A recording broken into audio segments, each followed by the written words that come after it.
예, 계속 이어서 기저에 관한 예제를 알아보도록 하겠습니다.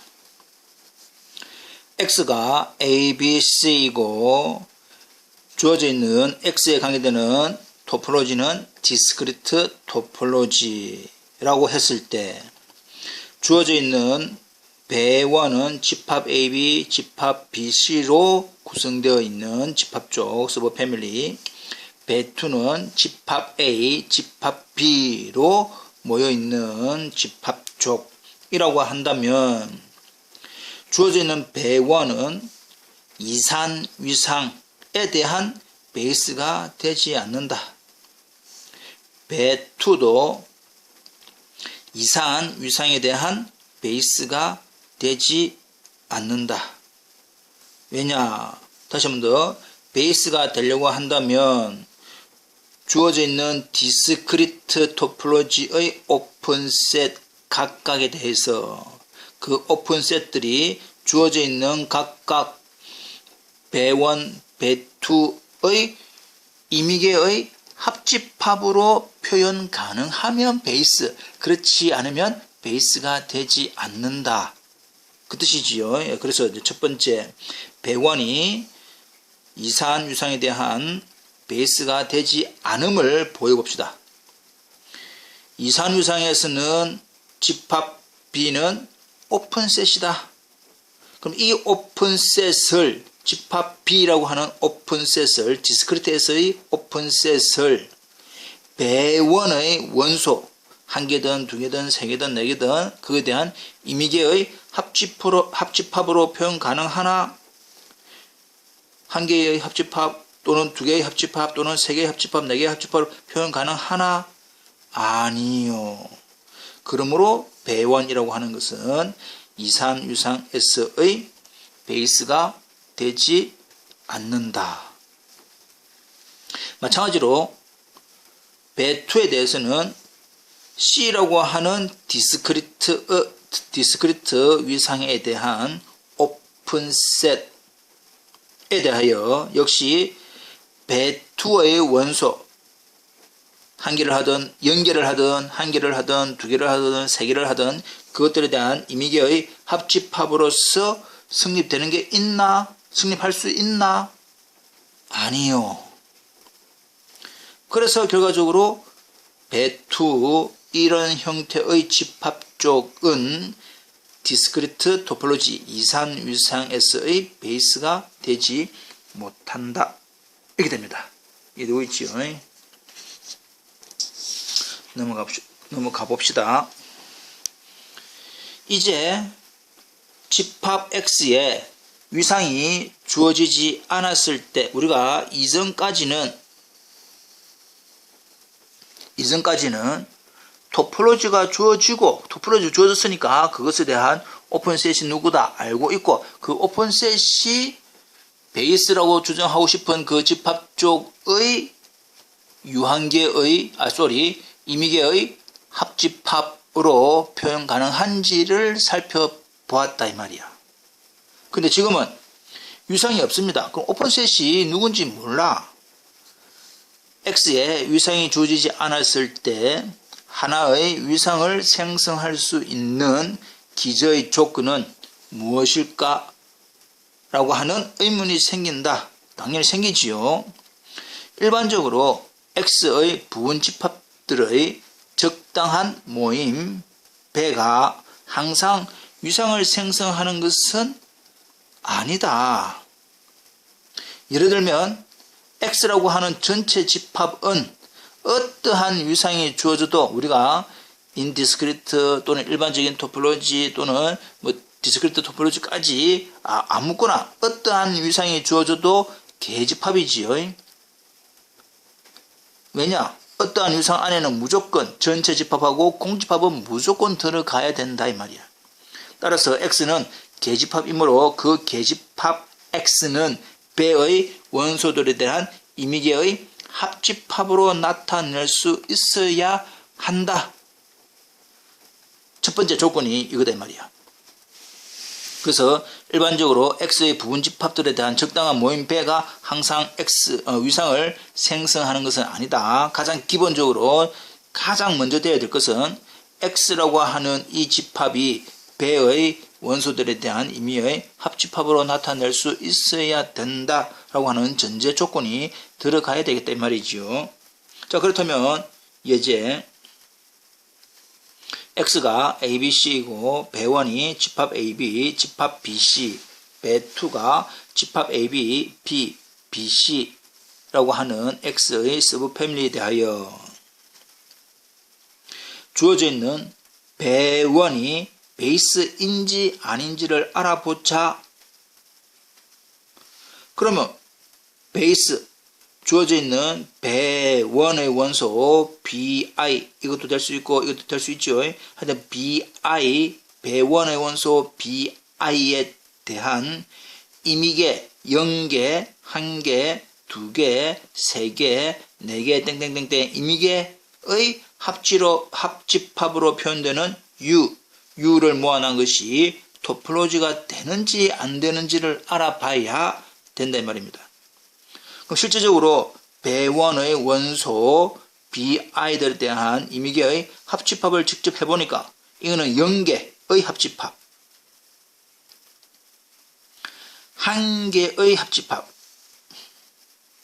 2개의 합집합, 3개의 합집합 해도 X. 교수님, 그 3개의 합집합은 어떻게 합니까? 같은 걸 2번 해도 상관없다 이 말입니다. 같은 것을 2번 해도 상관없다. 하여튼 그런 식으로 해보니까 이거밖에 나오지 않더라. 근데 이제 이렇게 주어져 있는 집합 쪽이 토폴로지가 되는지 안 되는지를 확인해서 토폴로지가 된다면 주어져 있는 배와는 베이스가 되네. 근데 주어져 있는 토폴로지가 되지 않는다면 베이스가 되지 않는다라고 결론을 낼 거다. 근데 이제 주어져 있는 이 T1이 토폴로지가 아니다. 토폴로지가 아니다라고 하는 것은 O1, O2, O3 중에 어느 한 조건을 만족시키지 않는데 이 부분에 대해서는 O2라고 하는 부분에서 문제가 생긴다. 어떻게 생기느냐?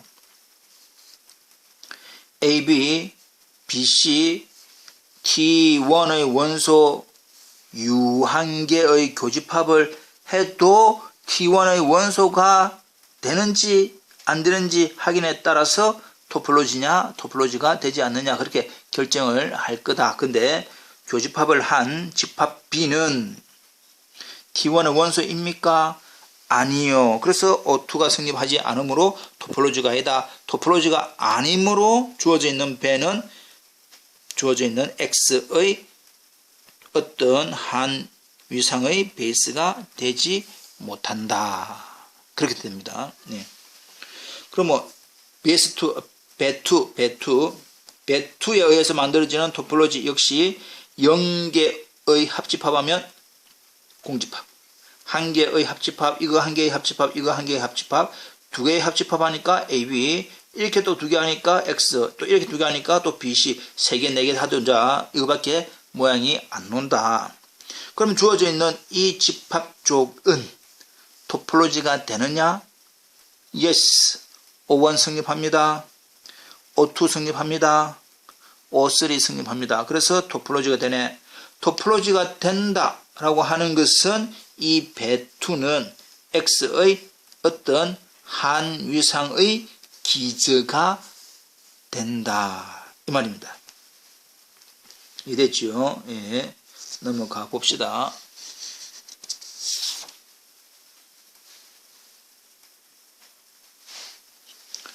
위의 예제와 같이 X를 배의 원소들의 합집합으로 나타낼 수 있지만 X의 집합적 중 어떤 것은 위상을 만들어내고 또 어떤 것은 위상을 만들어내지 못하더라. 자, 다시 또 봅시다. 자, 이렇게 좀 해야 되나? 이렇게. 보이죠? 예. 이기 때문에 주어져 있는 이 X, 배1에 대한 전체 합집합하면 X 만들어냅니다. 배2에 대한 전체 합집합하니까 역시 X 만들어냅니다. 배의 원소들의 합집합으로 x를 만들어낼 수 있지만 x의 집합족 중 어떤 것은 위상을 만들어내고 어떤 것은 만들어내지 못하더라. 배2처럼 위상을 만들어내는 집합족을 우리는 이제 뭐라고 할 거냐. x상의 한 위상의 기저라고 할 겁니다. 다시 한 번 더.